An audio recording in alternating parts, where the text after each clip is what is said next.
Many of you, when you take the Bible, you would say, it's in the Bible. Is that true? It's written in the Word of God. So, let's find out what is the difference between the Old Covenant and the New Covenant. Old Testament and the New Testament. In the book of John, the Gospel of John, John chapter 1 verse 17. Can we have John chapter 1 verse 17? John chapter 1 verse 17. Let us see what it says.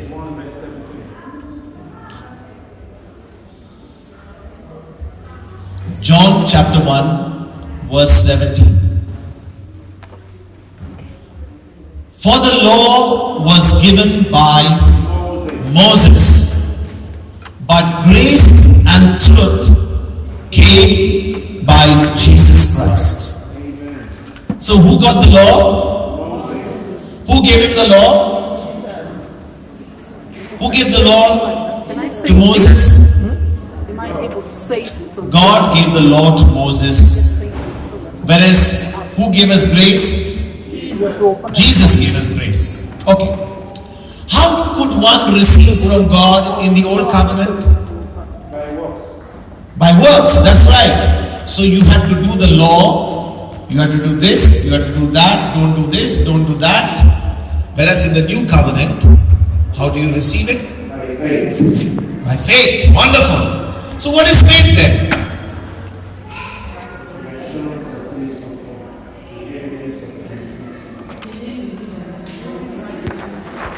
Believe it, even when you don't see. So right now, I don't see any million rupees in a million pounds in my pocket. So I don't see it. So I believe it. You believe that you're going to have it. And what is it? Based on the Word of God. Based on the Word of God. Wonderful, brother. So in the Old Covenant, we could receive it by the works of each person. It was by the law. The law decided how righteous I was and how unrighteous I was. But in the New Covenant, it's not based on my righteousness, but based on the righteousness of Jesus who died for me. Is that true? So I can no longer be righteous by my works, but I can be righteous by putting my faith in what Jesus did for me. Now, in the Old Covenant, because it was works, because it was law, I could say to this brother, see brother, I'm better than you. Could I say that? I go to church, I pray, I go to Mass daily, I pray the novenas, I pray the rosary. I could say that, right? I don't do the things you do, so I'm better than you. Can I not say that? And that's exactly what used to happen in the Old Covenant. In the Old Covenant, the Pharisees would always compare themselves with whom? With the sinners. They would say, we are doing everything. We give the tithes, we pray 10 times, I don't know how many times they prayed. And we fast, we do everything. And yet, do you think that what they did made them righteous before a holy God? Does anyone think that the Pharisees were righteous before a holy God because they did everything right? Impossible. What could they have failed? What could they have failed? They would have failed in the very thing that what God is, and that is love. Love. Is that true? And how can we love like God now, unlike the Pharisees and people in the Old Covenant? How can we? How can we? How can we love like God in the New Covenant, unlike in the Old Covenant? Without the Holy Spirit, it is impossible to live the Christian life. Why? Because Romans 5:5, what does Romans 5:5 say? The love of God has been poured into our hearts by the Holy Spirit. The love of God, the unconditional agape love, has been poured into our hearts by the Holy Spirit. So even if we try to do our best and try to love someone at our own human level, it is impossible to achieve the love that God wants us to love one another and love Him with an agape, unconditional love without the Holy Spirit. So how do you receive the Holy Spirit? By first believing in Jesus Christ. Right? So this is just the platform of which I wanted to give you. Let us go to Matthew chapter 9 verse 14. Let us go to Matthew chapter 9 verse 14. Let us see how we get to know this difference between the old covenant and the new covenant. Matthew chapter 9 verse 14.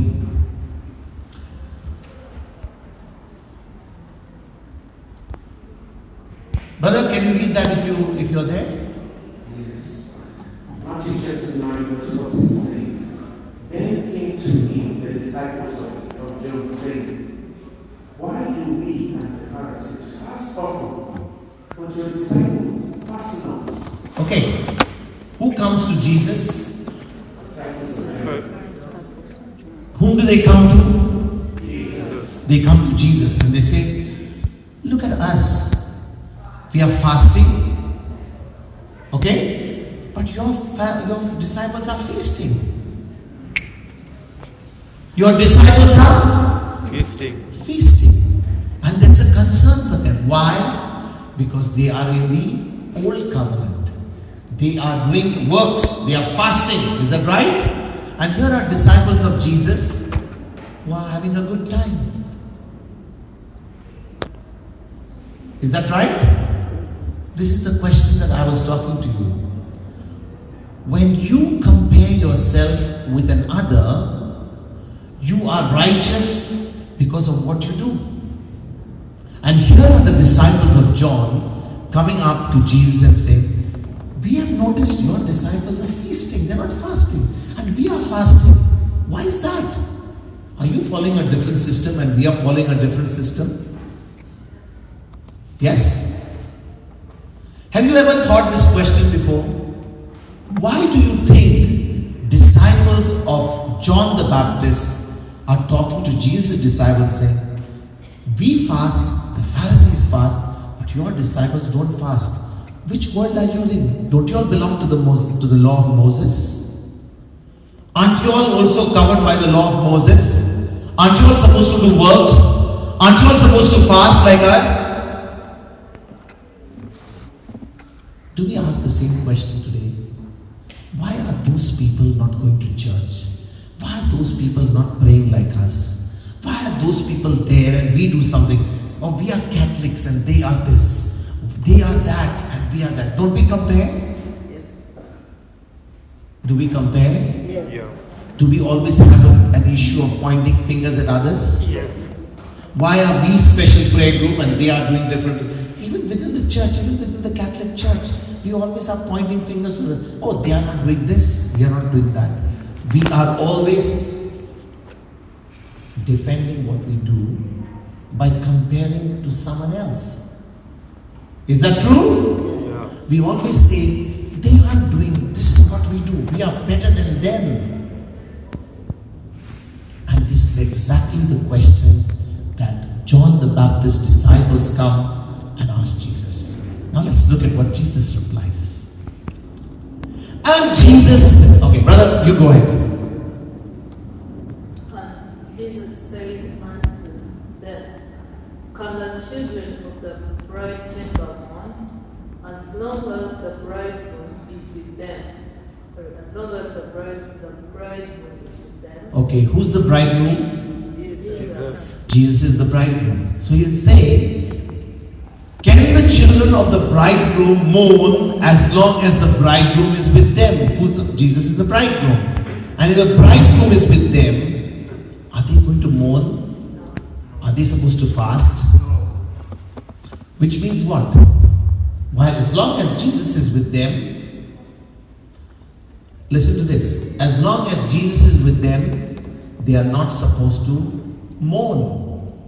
Is that true? Yeah.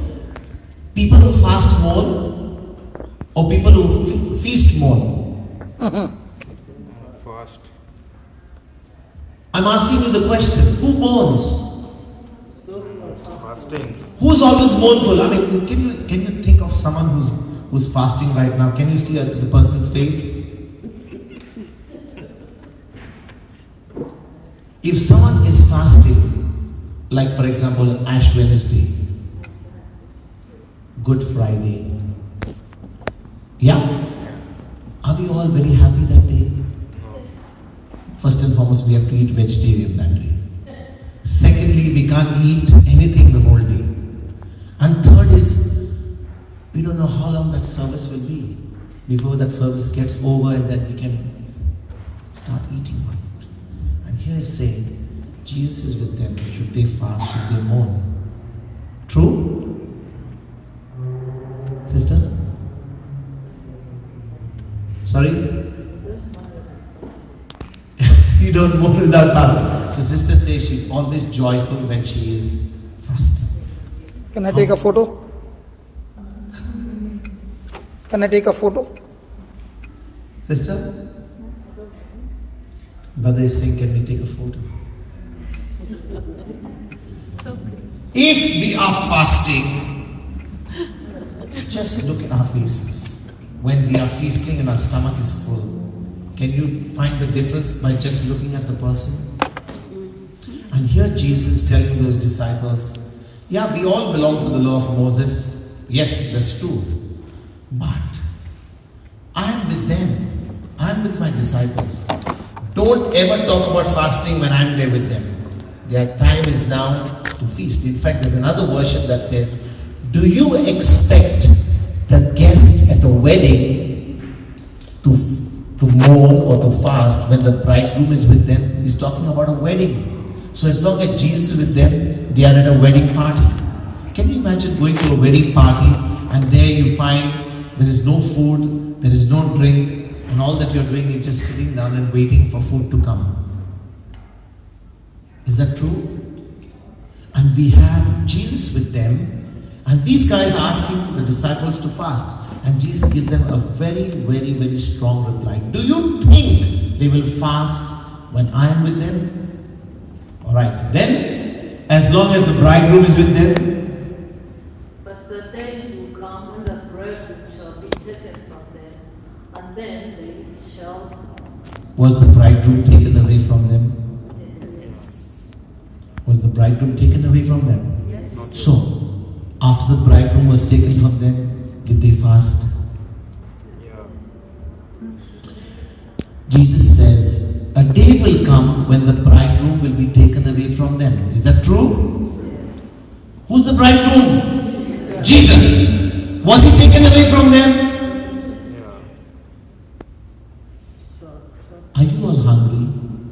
No. Do you don't want to talk to me? Was the bridegroom taken away from Jesus? No, not here. When was the bridegroom taken away?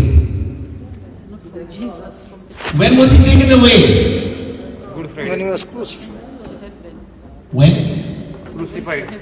He was crucified. And then, after he crucified, he appeared back to them. He resurrected. And then he was taken away from them where? Where did he go? He ascended into heaven, right? Yeah. So, after he ascended into heaven, he says, my disciples shall fast.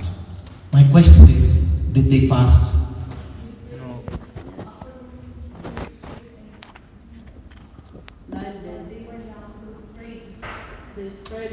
My question to you is, as long as Jesus is with them, they are not supposed to fast. Correct? Yeah.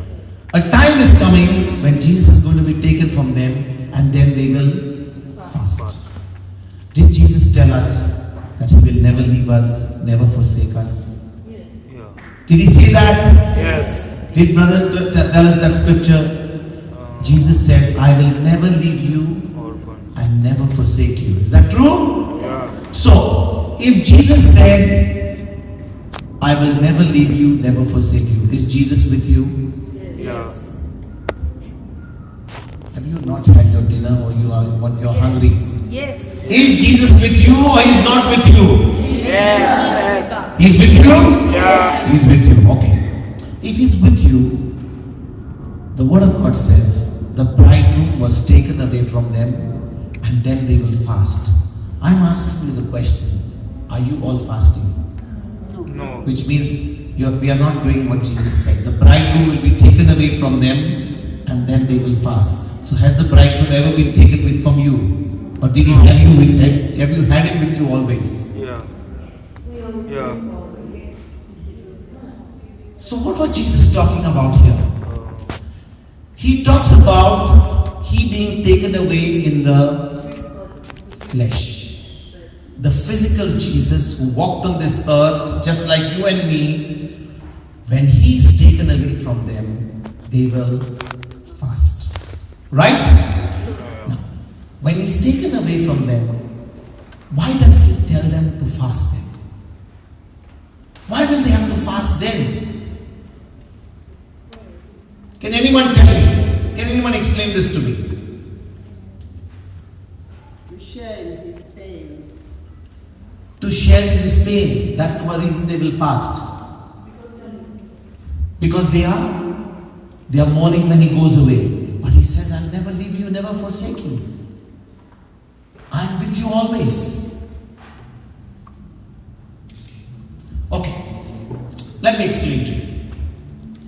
Say Brother Johnson is here, okay? And you got a problem, somebody has got a problem with the neck, someone has got a problem with their jaw, someone has got a problem with their legs, someone has got a sickness. And you say, brother, can you lay your hands and pray for me? You can see Brother Johnson here, right? But what does Brother Johnson do? He doesn't want to remain in UK all the time just praying over everybody. So what he does, he has to teach you how to receive your Gift of it. How do you receive your healing? When he goes away? How will you receive your healing when he goes away? Will you call him on the phone? And you tell him, brother, where are you? Can you pray for me? Can you pray over me? How will you receive your healing? How will you receive your healing? To practice. By prayer? Fasting and praying. Believing in your heart with the scripture and confessing with your mouth. Okay, very nice. So how are we going to teach? What is our intention here at this retreat? What is our goal of this mission? We want to teach you how to heal yourself, not to depend on the preacher. Is that right? Yeah. So when Jesus goes away, when Jesus is with them, he say, Jesus, Peter's mother-in-law is not well. Can you fix a fever? He goes, touches her. Okay, somebody is dead, go and get raised up from the dead. Okay? But now he's gone away. Now they have to depend on what? On the physical Jesus, or they have to depend on his word. What he told them. Is that right? But now I can see the people, I can see with my eyes. I can see with my eyes that the person is really sick. I can see with my eyes the situation is so bad. I can see with my eyes, I hear the report is very bad. Now, my situation which I see with my senses is looking so huge to me. Is that true? Yes. It's looking so huge to me. Now, my senses are dominating my situation. Very good. My senses are dominating my situation. But the word of God says that when I believe his word and I speak the word and I do what the word says, now my situation, my sickness, my circumstances can be overcome by my faith. Is that true? Yes. Are you with me so far? Yeah. I'm not here to tell you about the fasting part, but I'm trying to tell you why he said you should fast, because I want to explain to you what fasting does. Many of us have thought that when we fast on Good Friday and Ash Wednesday, if we don't fast, what will happen to us? See, if you don't fast on Ash Wednesday or Good Friday or say any time of day, what will happen to us? What will happen if you don't fast? Sin. Will you have to go for confession? So you don't need to fast then. Jesus said the bridegroom will be taken away from them and then they will fast. So that means we are not following his instructions. But when it comes to by His wounds we are healed. We know how to select our scriptures, right? But He has said the bridegroom will be taken away from them and then they will fast. Which means His disciples also fasted, right? And are we His disciples? Yes. Are we His disciples? Yes. Does that apply to us? Yes. Are we fasting? Yes. Are we fasting? Very good. Sister, why do you fast? In most cases, Sorry? To become slim. no, not that. No, in most cases, I use it as prayer, just prayer. You use fast as prayer. So when you are fasting, you are praying. Okay. When sister says that when she fasts, she prays. Are we supposed to be sorrowful when we pray? No, Okay. But sister says when you fast, you are always joyful. I can't even tell when I'm fasting. You can't even tell. Wonderful. That's wonderful. Anybody else tells me they fast? Can anyone tell me she fasts as a prayer? Yes, sister? I fast just to think of the suffering that Jesus went for me. So that is just my little bit contribution to the pain that He went through. So I share in His pain to receive more graces from Him. You contribute to us. You are sharing in the suffering of Christ so that you can receive graces from Him. Is that true? Sister, use it. But I do that every Friday. What happens? Like every Friday, I just fast to participate like the passion of Christ. Okay. Yeah, and then for the atonement of all our sins and doing different prayers. So for the atonement of your sins, you are fasting. Sister, you are partaking in the suffering of Christ so that you can receive more graces by fasting. Yes, Is that what I understand, right? Yeah, well, that is that's the most important part of it. But other things, like, for example, when I just want to have that silent moment, Okay. that silent moment is easier to keep quiet when you are hungry. When you are full, you talk too much.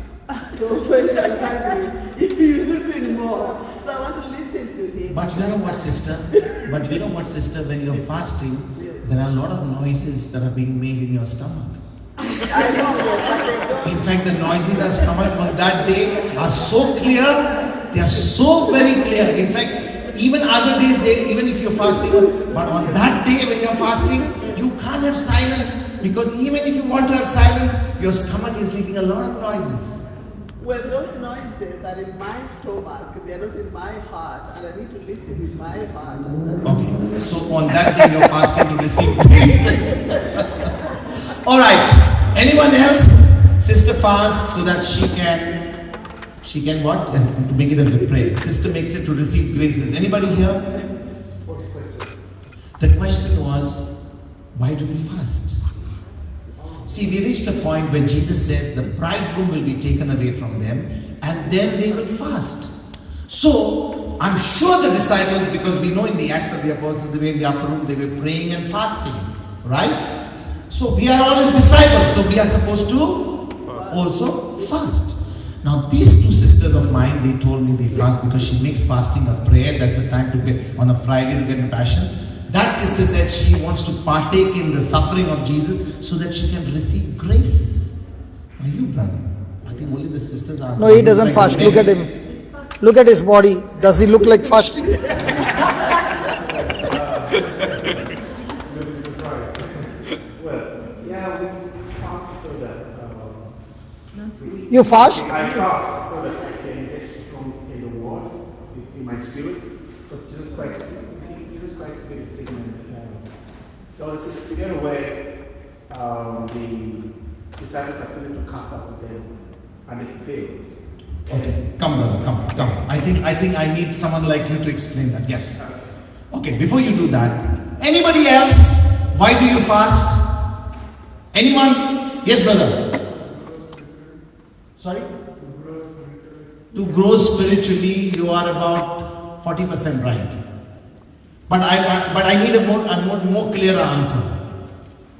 Okay, I just want to ask a question. Yes, sister. If I've got problems, Sorry? if I've got problems in life, sometimes I fast and pray.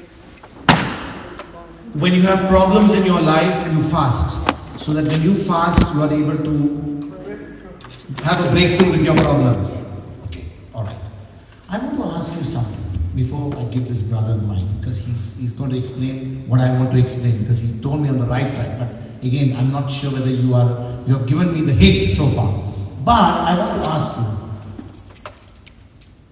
your fasting, or my fasting, or anyone fasting, are you going to get any blessings from God by fasting? Yes. What blessing will you get, sister?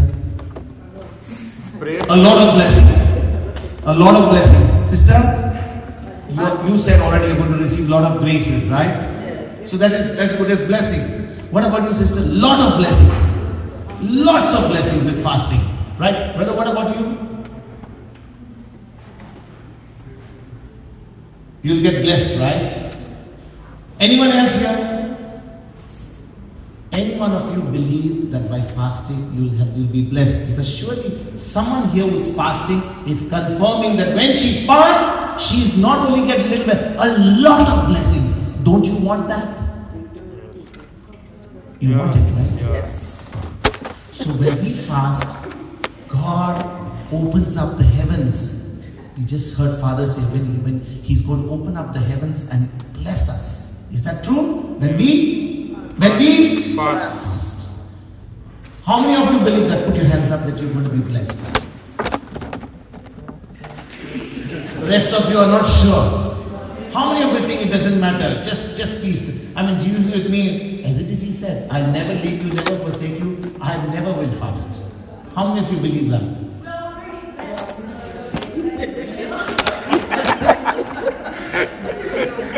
You're already blessed. Can we put our hands together for this sister? Because you spoke the truth. For that I'm saying, let's give the Lord. Okay. If you are already blessed, you don't need to fast. Jesus said when He'll be taken away, then they will fast. So no need of fasting. We are blessed, everything is well provided for. When there is food, why do you fast? When there is food, why do you fast? But yet, we must fast.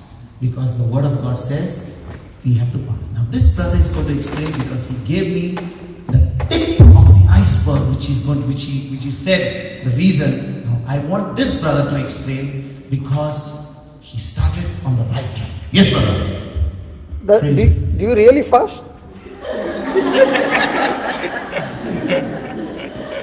Yes, I do.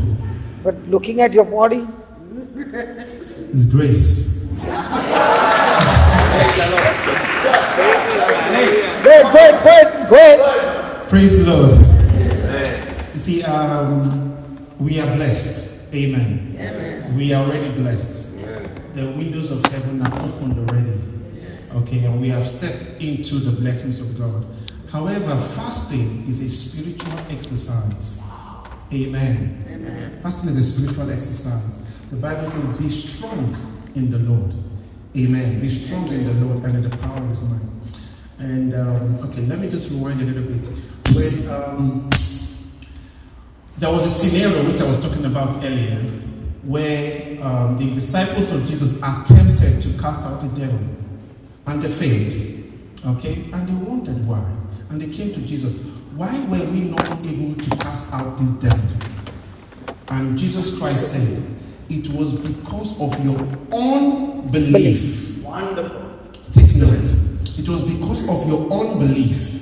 And then He said, if you have faith as small as a mustard seed, you will say to this mountain, be removed and be cast into the sea, and it will obey you, and nothing shall be impossible unto you. And He said, however, this kind does not go except by prayer and fasting.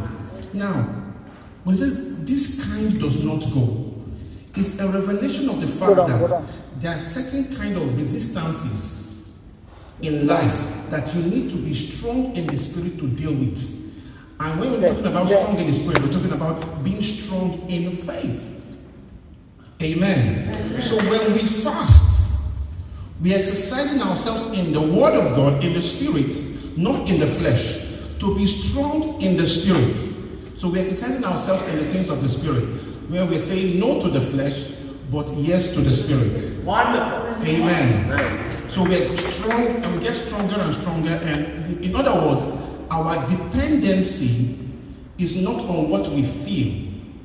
When you're feeling like you want to eat and you say, no, man does not live by bread alone, but by every word that comes from the mouth of God. So when we start learning to depend on the word of God, when you say to a devil, go, you are not depending on your senses. You are depending on the word, and that settles it. You are not struggling with it. Amen. Amen. Thank you. Did you all understand? Now, when Jesus said this kind can only go out by prayer and fasting, he was not talking about casting the devil out by prayer and fasting. Because many people have understood the scripture that only certain type of devils can only go. For example, if you know someone who is possessed and they say, the word of God, you are preachers and you people are casting out devil. So please, I want you to this week to fast. I want you to pray because they've got a big devil somewhere and I need you to cast him out.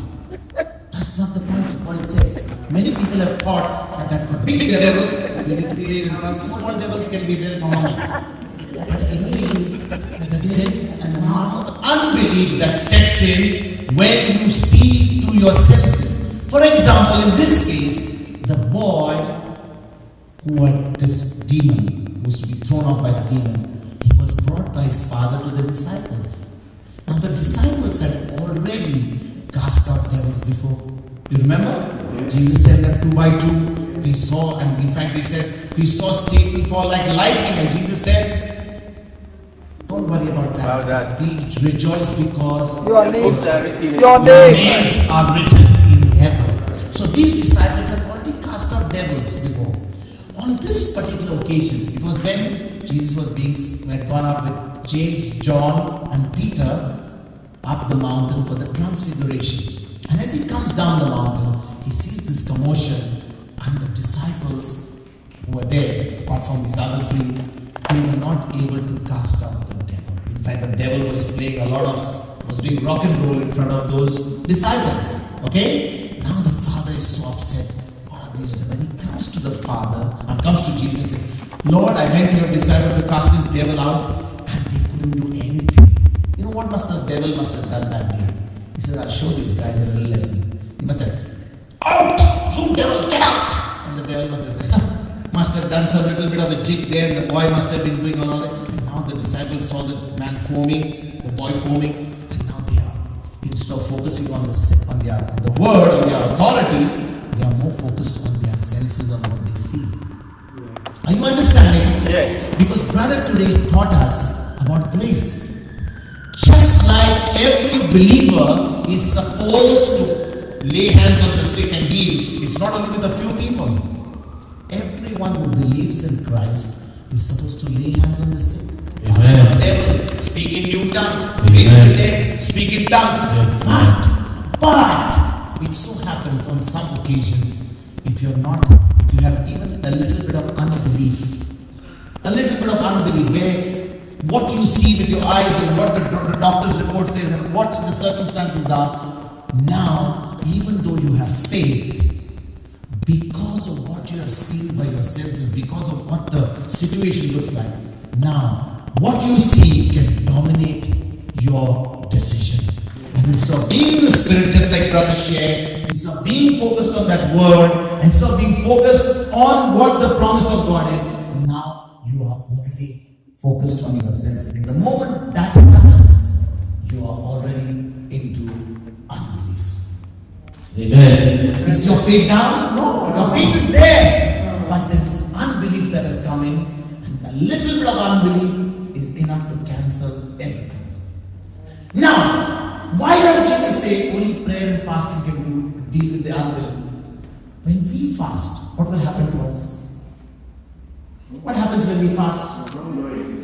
Say you fast first day, Ash Wednesday fasting. You know that by the end of the day you are going to eat. If not chicken on that day, you're going to probably have some vegetable sandwich. Is that true? Yeah. In fact, I'll tell you what. On Ash Wednesday before, as soon as the service got over, we used to run to the Udupi restaurant. Masala dosa, vada sambar. You know what's vada sambar? Have you heard of that? Well, it is a vegetarian dish because they don't eat that. People eat that 365 days. But on Ash Wednesday, you are supposed to abstain from meat. So there is these vegetarian restaurants where you get some very delicious vegetarian food.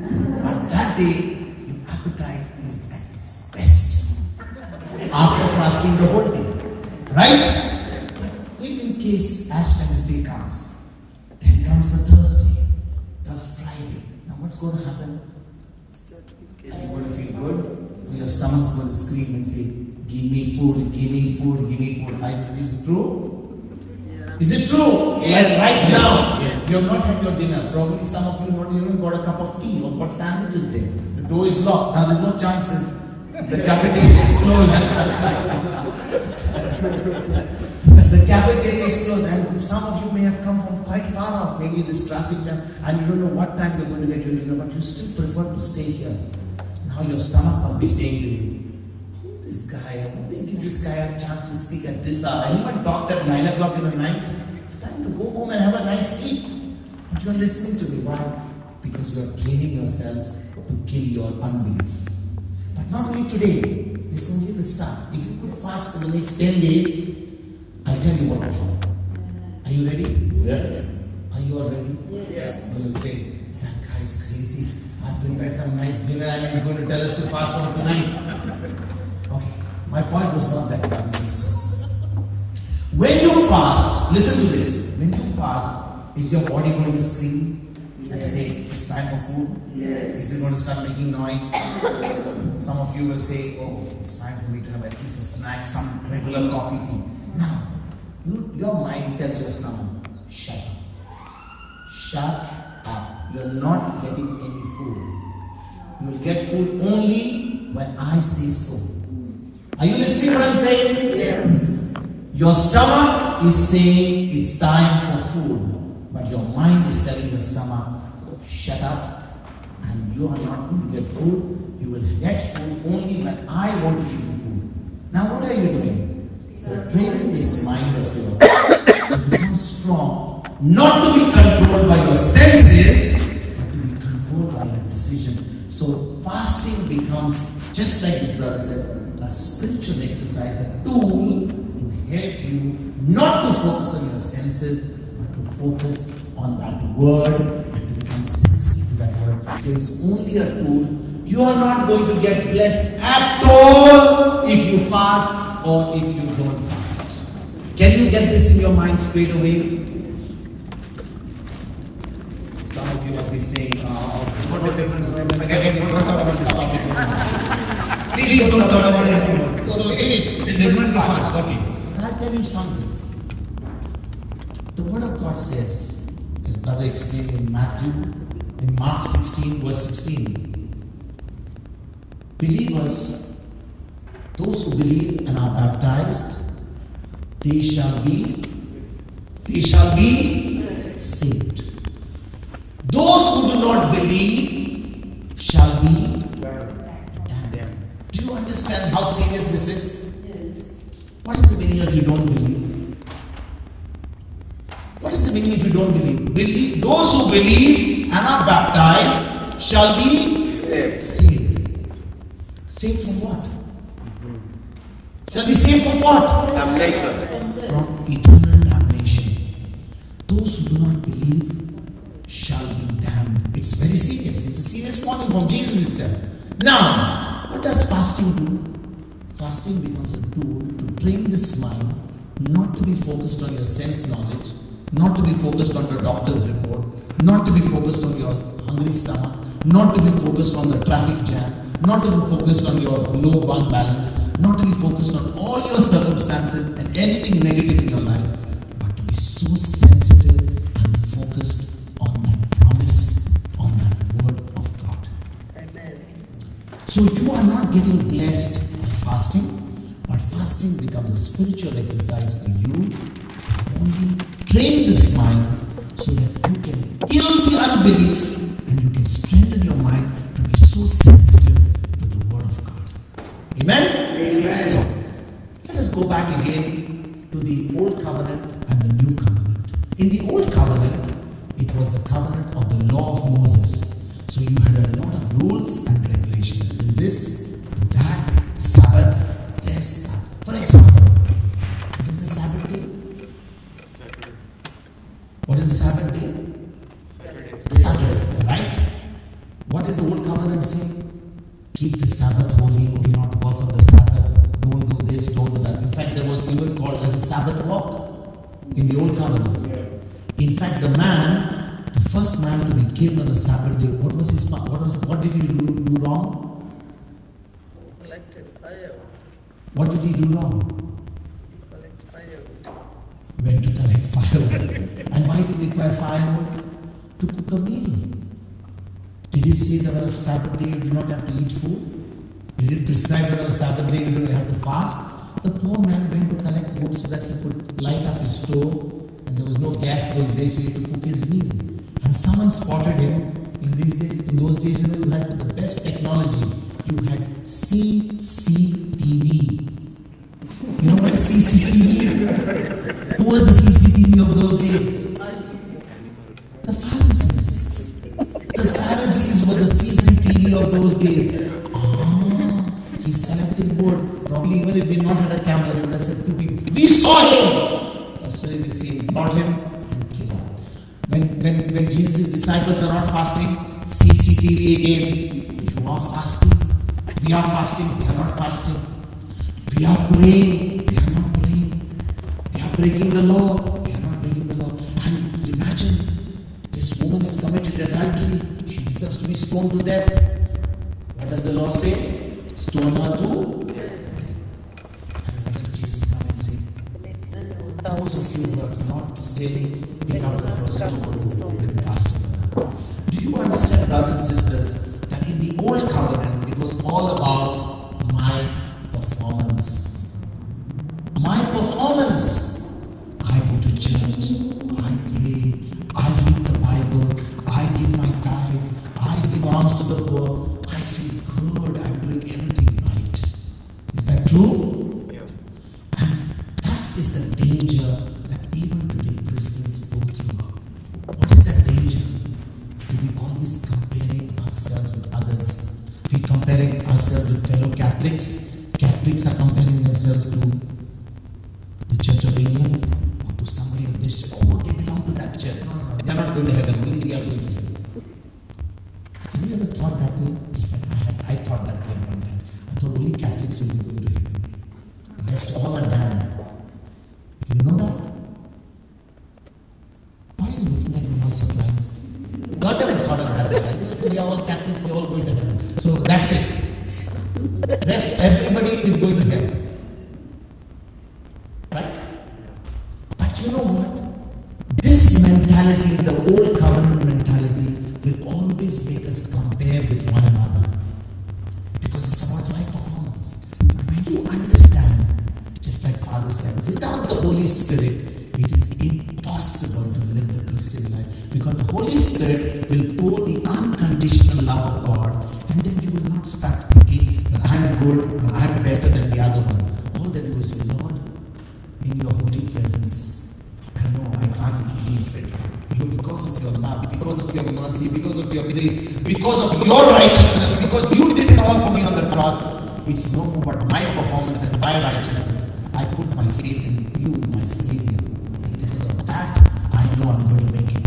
Amen? So if we have this mindset, brothers and sisters, of not having a comparative mentality, wherein we compare others, oh, they are this way, they are that way, they don't go to church, they don't go on a Sunday, they don't go to this church, they are going to that church, they have left this church and gone to some other church. That mindset is a mindset of a Pharisee. A mindset of a true believer is, alright, I can believe. Is there a problem with them? Can I go and solve that problem? Can I be a solution to their problem? With the word of God. And that is what God is calling each one of us. In the new covenant, as believers, we are supposed to reach out to everyone. We are supposed to share the good news of the gospel to everyone. everyone. And how do we do that? First and foremost, you can only give to somebody else what you have. Is that true? Can you give to somebody anything that you don't have? You will only be making noise, trying to preach the gospel or trying to give to somebody. You can only give what you have experienced. And what will you experience first as a believer? What is the first thing that we need to experience? The unconditional love of God. The unconditional love of God. Say, Lord, I know my life has been messed up. I know that I have not been perfect. But because of your unconditional love which I have received, now I can receive and share this unconditional love which is poured by the Holy Spirit in me to others. Is that true? And when you love, if you love someone, there is no room for judging others. Mother Teresa said that, right? She said, if you love someone, you cannot judge them anymore. But because we are always like CCTV, we are always judging others and better than you, because I always want to project somebody's fault so that I will be righteous as compared to that person. Is that proof? But in front of the Holy God, the moment I judge someone, I brought judgment on myself. If I understand or believe in God, you have put love on me, all that I'm going to do is pour out that love to everyone I meet. I want to share with you a testimony about what happened last week. I arrived sometime on last Monday, and the next day, this colleague of mine, my Catholic brother Johnson was calling my classmate, my doctor, is Alan came up here. Alan. So Alan had a session in this place in Southern. And at this session, he invited a British girl by the name of Kitty. And this girl Kitty is about 40-45. She's had a very terrible past. She was rejected by her parents. In fact, she had to leave her house and she began to live with her partner. So she lived struggling separately. She was so much rejected, hated. She never experienced love in her own family. But now with her partner, she happened to join a gang of drug addicts. And it so happened that during one or two sessions of drugs, her partner picked her up. You know when a person is taking drugs, what happens? Are they in their senses? No. He picks her up from the second floor and he drops her down like a stone. From the second floor of the building, she's dropped down like a stone. She survives. She survives. But now she's broken her limbs. She's got her legs broken. She's got her hands, shoulders all bruised. And for all these years, she has been at home and moving around. 20 years. 20 years, sorry. 20 years. 20 years, she's moving with crutches. Okay? She's moving with crutches. And my friend Alan, because we have been talking in the last few months, was sharing the word with him. He was really experiencing the love of God and the word of God. And 4 or 5 days before I could actually come to the UK, I told him that after that session in his place, he had organized it to some of his friends and some of his family members. And 4 or 5 days before that, he had put something on the net to get rid of himself free of charge. So whenever someone goes to the net for something, this girl Kitty didn't realize that she wanted that particular item. So my friend Alan calls her up and he says, yes, if you want it, surely you can come take it. The girl says, can you deliver it at my place? Now you know, as it is in giving some items free, over that you want free delivery. Now can you accept that this is a bit too much, isn't it? If I'm going to give you a mobile phone, and that you want free delivery, can you imagine if I give the person? As it is very free, over that free delivery is not. But you know what's so happening? You just come out to write an email to her to say that God posted to you, but something within you told him, deliver it to her. And when he reached her house, and she came down with the scratches, he actually cried and seen her. And he says, you know what, Kitty? I don't know if this is a coincidence, but I tell you what. I deliver this to you, but I want to tell you something. Jesus loves you. Jesus loves you. Jesus loves you. I don't know who this Jesus is. I never experienced love, but she's not even experienced Christ. She's not even baptized.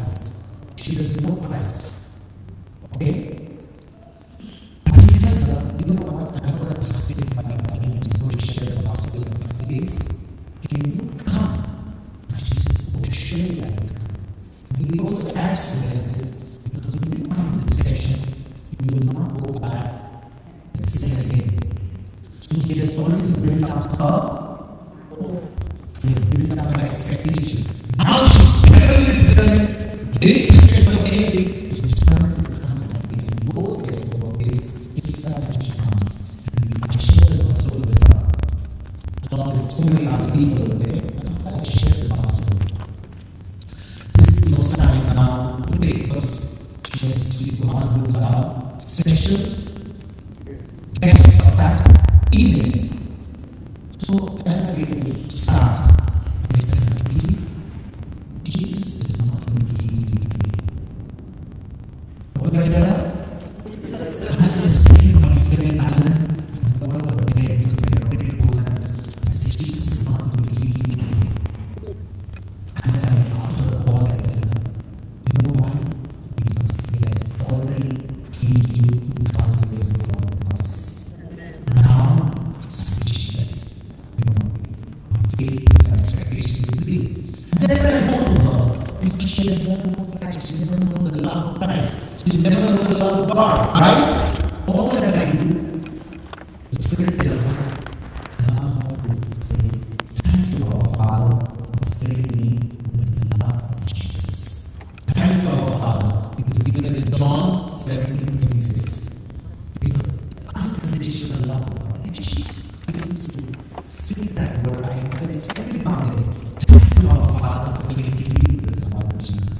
Now, she is sobbing like a little baby because now when she speaks that word, because you don't understand, it's not just words, it's every word. Jesus said, my words are spirit, my words are life. So when she's speaking life, that word is fully getting into the spirit, and now the love of God is being born into her for the first time. His son has never experienced the love of God, and he was speaking, thank you, our Father, for filling me with the love of God. And she's speaking to me, Lord, and she's sobbing the love of God, just passion and emotion into her, and it's just taking hold of her. And now it's time for us to pray with her. And as I pray with her, I realize I prayed once, I prayed twice for healing for her. This is reality. She does God as she walks, she's in terrible pain. And then the Spirit of God tells me, hey, have you forgiven the time the 2 or 3 years ago? And she says to me, no, you don't talk about it. Never will I ever forget. And my question to you is, if you have not unforgiveness, can you ever get a miracle? If you have unforgiveness, then you have a miracle. So, I did. Jesus is the same Jesus so because thank our Father for filling me with the love of Jesus. I said to her, the love the Heavenly Father has for Jesus is the same love that He has for you and me. How many of you know that? I said, the same love the Heavenly Father has for Jesus, and you know who Jesus is. The same love that the Heavenly Father has for Jesus, He has for you and He has for me. No difference. This Jesus took your sickness, your sins, your punishment, your curse, everything that was due to you on the cross. And you forgave that person for the sake of Jesus. He did not deserve it, but yet He said, Father, forgive them, for they know not what they do. On that cross, when Jesus did not deserve that punishment, Jesus said, Father, forgive them, for they know not what they do. And He said, for the sake of Jesus, you forgive the guy whom you are holding in your heart with unforgiveness for 20 years. And I'm Jesus, alright? For the sake of Jesus, I'll do that. So I'm leading you to prayer of forgiveness. To forgive those that you carry, not just one partner, but you have to be 2 of them. Because you carry one person through up, you have to be sensitive. 2 persons do it, and she gave it the days, and you gave it the days, and she forgave them. And I spoke. All that I have to say is, I know you have to be repeated, said, as soon as you open up, as soon as you forgive, It's like this. If you understand that God knows His blessings is made on good and bad alike, is that true? God is a good God. Do you really need to be so good to receive His blessing? Do you need to fast? Do you need to do anything good to receive His blessing? He's already blessed us. And the sister said very come. Is that true, sister? He's already blessed us, right? He's already blessed us because He's not blessed us because we deserve the blessing. He blesses us because of Jesus. Everything that was due to us, Jesus will do the cross. And because of Jesus, we are blessed. But what happens, brothers and sisters? If there is unforgiveness, and if from God is blessing us, this unforgiveness acts like a barrier. Acts like a barrier to receive the blessing, receive the healing, receive everything good from God. So if she was holding unforgiveness, what she's doing, she had put a barrier in herself, giving the devil access to put the barrier in her life. So as soon as she forgave the person who tore her off, and I made her go to the prayer of forgiveness, her parents, but every single one from the time she was a single woman, the next moment I said, Katie, it's time. So I know what? As soon as she did unforgiveness today, she got up from that and she started walking. She was just going. God made her instantly after she forgave. It's the number of life. So today, if you know that she's got unforgiveness, you know what's happening? She's going to reconcile with her parents. She's going to do them. She's still because she's tough. She's not able to accept all the food. And now she's going out, she goes out outside on her own, no touches. And most important thing is, she has ordered a Bible the next second day. And yesterday, was it yesterday? No, yesterday, day before yesterday, she came to one of our services again at Alice's place. And she says, I want to be baptized. And now God so you know that, brothers and sisters, we may have thought that each of us reject, absolutely reject your society, broken, shattered, left in the house to die. And this God picks up something like that because His love, His grace, His mercy endures forever. And that's the God you and I serve today. If only we can put our faith in His word, then every single thing in His kingdom is yours and mine by faith. Amen. So let's close our eyes. I think I've done out for the day, right?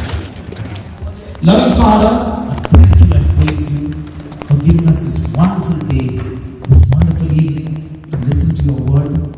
Lord, we belong to the era of the Holy Spirit. You have promised us that you will never leave us, never forsake us. And so, Father, knowing that you are in us, with us, that wherever we go, your presence goes with us.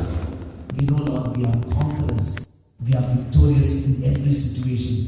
Because, Lord, your word, you are faithful to your word. And it is our faith in your word that helps us to overcome the world, to overcome every situation in our life. Thank you, Lord, for the grace of your word.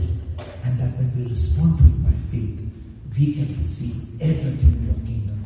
As we leave this place today, help us, Lord, to spend time in your word. Help us to truly study your word and let this word become a part of our daily living. Let our faith be truly our way of living, because through faith we can receive everything in your kingdom, including an everlasting life forever.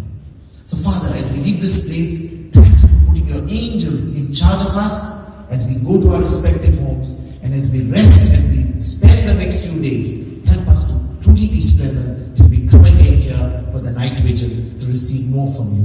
In Jesus' name we pray. Amen. And thank you all, brothers and sisters. God bless you all. And we see you all for the night vigil on the 30th of August. On which day? 30th. 30th of August. On the 30th of August, Friday, we have the night vigil in this very place. So if there are just a few numbers, if you have been touched, if you have experienced the love of God, please go out and share this to as many people as possible. because I'm sure many people out there would like to hear the good news. Is that